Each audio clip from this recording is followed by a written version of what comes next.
Hi friends, welcome to Sai Maggie logs. ఇది ఒక నమ్మకం. కొన్ని కోట్ల మంది భక్తులు కొలుచేటటువంటి శ్రీ వెంకటేశ్వర స్వామి వారి ఆలయం. ఇక్కడ ఎంతోమంది భక్తులు తమ కోరిన కోరికలను తీర్చేటటువంటి కలియుగ ప్రత్యక్ష దైవంగా శ్రీ వెంకటేశ్వర స్వామి వారిని కొలుస్తూ ఉంటారు. ఇది ప్రపంచ దేవాలయాల్లో ఒక దేవాలయంగా ప్రసిద్ధి చెందింది. ఇది ఆంధ్రప్రదేశ్ రాష్ట్రంలో తిరుపతి జిల్లా తిరుమల కొండలలో ఉంటుంది. వీటినే శేషాచల కొండలని కూడా అంటారు. ఇక్కడి భక్తులు స్వామివారిని తమ కులదైవంగా పూజిస్తూ ఉంటారు. అదేవిధంగా స్వామివారికి ఎంతోమంది తమ కోరికలను తెలుపుకుంటూ ఉంటారు. ఇక్కడ స్వామివారికి అఖండ హరినామ సంకీర్తన జరుగుతూనే ఉంటుంది. ప్రతిరోజు కూడా స్వామివారి సంకీర్తనను ఇక్కడ గానం చేస్తూ ఉంటారు.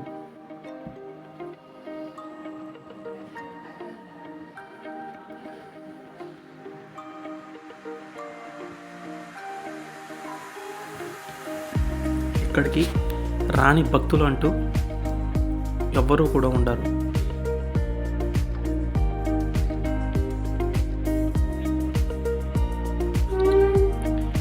ఇక్కడ స్వామివారిని కోరిన కోరికలు తీర్చే కల్పవృక్షంగా భావిస్తూ ఉంటారు.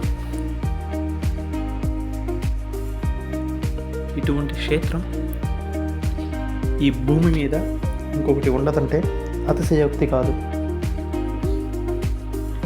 ఇక్కడికి ఎంతోమంది భక్తులు మొక్కులు తీర్చుకున్నట్టుకు వస్తూ ఉంటారు.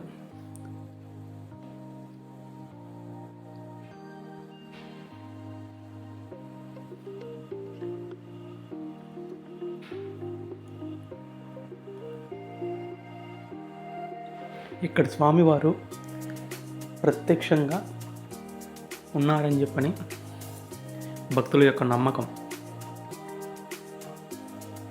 అటువంటి ఉదాహరణలు ఇక్కడ ఎన్నో చూశారు. స్వామివారికి ప్రతిరోజు ఉదయం 3 గంటలకు సుప్రభాత సేవతో ఆలయాన్ని తెరిచి, అదేవిధంగా సాయంత్రం రాత్రి 1 గంటకు స్వామివారికి ఏకాంత సేవతో స్వామివారి గుడి మూస్తారు. ఇక్కడ స్వామివారికి ప్రతినిత్యం కళ్యాణం అనేది జరుగుతూ ఉంటుంది.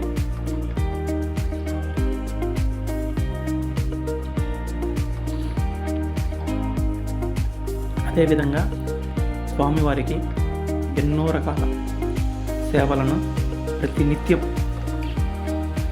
తిరుమల తిరుపతి దేవస్థానం వాళ్ళు జరుపుతూ ఉంటారు.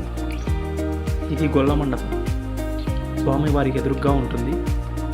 స్వామివారి ఆలయం చుట్టూ ఎన్నో రకాల పూల చెట్లు అలంకరణ చేసి ఉంటారు. అదేవిధంగా స్వామివారి ఆలయం విద్యుత్ కాంతులతో వెలిగిపోతూ ఉంటుంది. ఇది స్వామివారి ఎదురుగా ఉన్నటువంటి ఆంజనేయ స్వామి దేవాలయం. ఇక్కడ ఉన్నటువంటి ఆంజనేయ స్వామిని బేడి ఆంజనేయ స్వామిగా భక్తులు పూజిస్తూ ఉంటారు.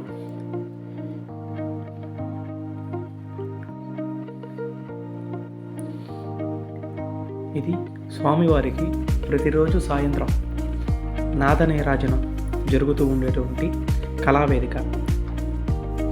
ఇక్కడ స్వామివారి యొక్క సంకీర్తనలు, భాగవతం, రామాయణం మొదలైన కావ్యాలను ఇక్కడ వేద పండితులు ప్రతినిత్యం సాయంత్రం పూట పఠిస్తూ ఉంటారు. చూడండి స్వామివారు ఎంత వెలిగిపోతూ ఉన్నారో.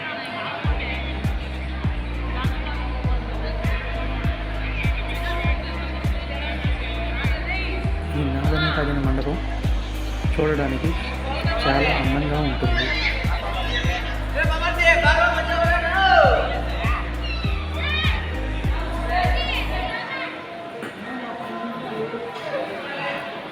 వాతావరణం చాలా ఆనందంగా ఆహ్లాదకరంగా ఉంటుంది. ఎంత ఎండ ఉన్నా సరే సాయంత్రానికి చాలా చల్లగా ఉంటుంది.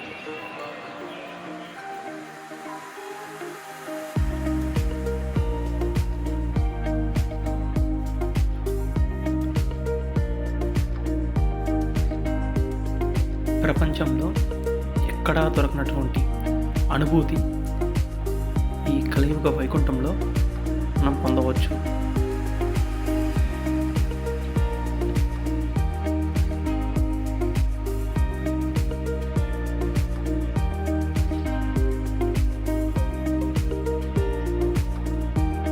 మీరు కూడా ఎంతమంది స్వామివారి అనుగ్రహాన్ని పొందారో కింది కామెంట్లో తెలియజేయండి.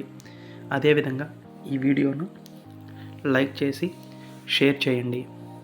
ఇక్కడే స్వామివారికి అతి కొద్ది దూరంలోనే వరాహస్వామి ఆలయం కూడా ఉంది. ఇక్కడ వరాహస్వామిని భూవరాహస్వామిగా పిలుస్తూ ఉంటారు.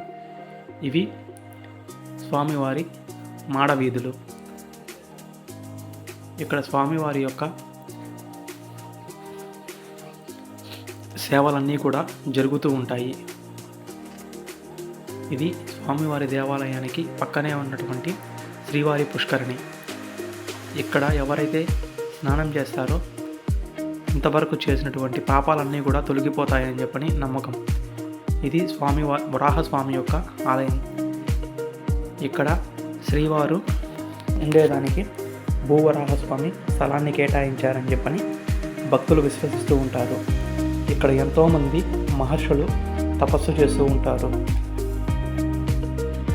ఇక్కడ ఉండేటటువంటి ప్రతి చెట్టు కూడా, ప్రతి రాయి అన్నీ కూడా ఒక మహర్షి ఇక్కడ తపస్సు చేస్తున్న విధంగానే భావిస్తూ ఉంటారు.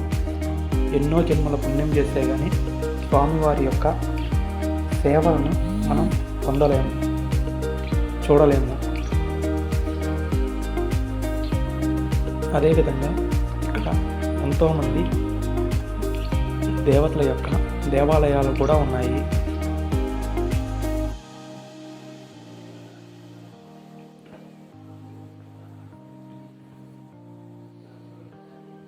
ఇక్కడ ప్రతినిత్యం కూడా ఎంతోమంది భక్తులకు అన్నదాన సౌకర్యం కల్పిస్తూ ఉంటారు దేవస్థానం వాళ్ళు. దానికి సంబంధించి మాతృశ్రీ తరిగొండ వెంగమాంబ అన్నప్రసాద కేంద్రం ఉంది.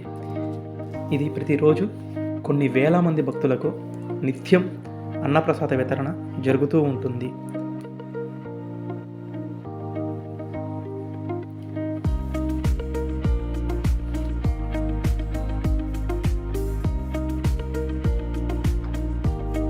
ఇటువంటి పుణ్యక్షేత్రాలు ఇంకా తిరుమలలో ఎన్నో ఉన్నాయి. ఇవి స్వామివారి తిరుమాడ వీధులు. ఇక్కడ స్వామివారికి అన్ని వాహన సేవలు అత్యంత వైభవంగా జరుగుతూ ఉంటాయి. ప్రతి పౌర్ణమి రోజు స్వామివారికి గరుడ సేవ జరుగుతూ ఉంటుంది. వెంకటేశ్వర స్వామి అంటేనే ఒక నమ్మకంగా కొన్ని కోట్ల మంది భక్తులు పూజిస్తూ ఉంటారు.